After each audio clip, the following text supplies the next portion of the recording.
Marcus Aurelius sat on the throne of the known world.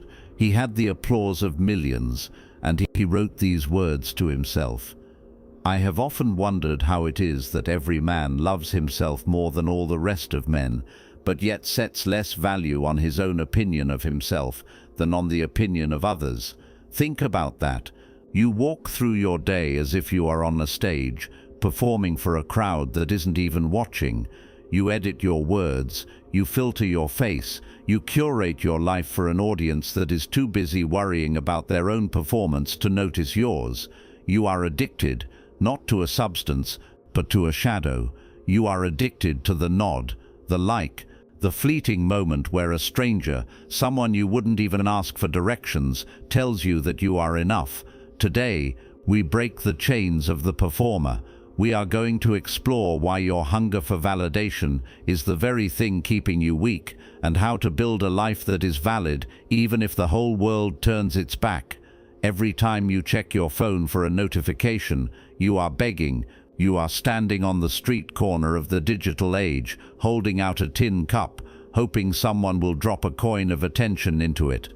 Seneca, the great Stoic advisor, warned us about this thirst 2,000 years ago. He saw men in the Roman courts destroying their peace just to be noticed by the elite. He said, "A man is as wretched as he has convinced himself he is." If you have convinced yourself that you are only valuable when others say so, then you have doomed yourself to a life of eternal poverty. Because the market price of an opinion is always changing. One day you are the hero, the next you are the villain. If your self-worth is tied to the stock market of public favor, you will eventually crash. Look at the people you try to impress. Really look at them. Are they wise? Are they disciplined? Do they have the character you admire? Most of them are drowning in their own insecurities. Most of them are terrified of the same things you are. Why would you let a man who is lost tell you which way to walk? To chase validation is to ask a blind man to tell you if your painting is beautiful. It is a fool's errand. It is a waste of a life. When you chase validation, you are a puppet. Imagine the strings. One string is attached to your likes, one to your status, one to your reputation. When the world pulls the string, you dance. When the world lets go, you collapse. Is that freedom? No, it is a high-end form of slavery.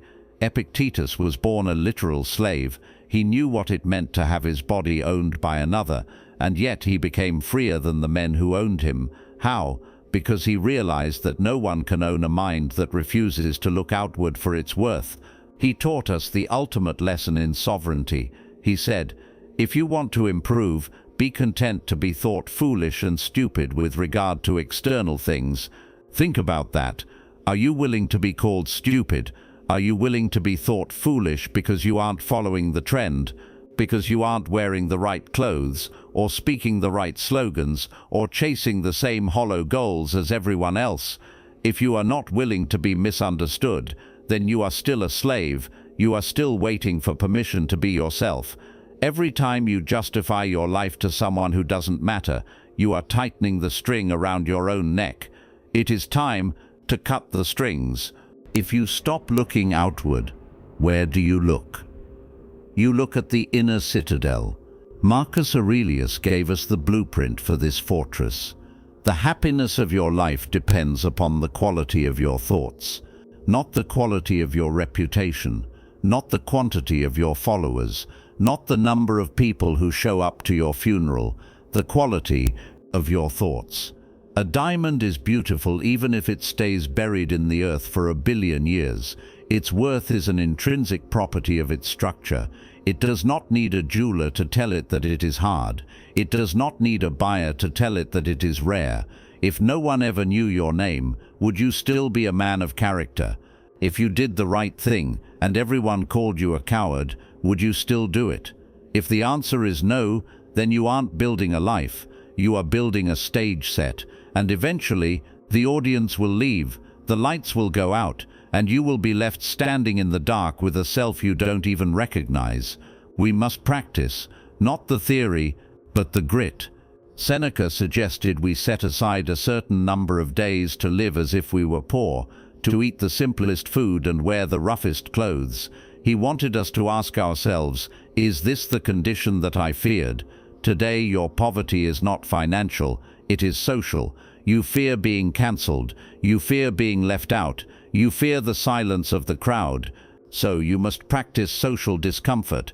Practice being the villain in someone else's story. Say no without an explanation. Post something that is true but unpopular.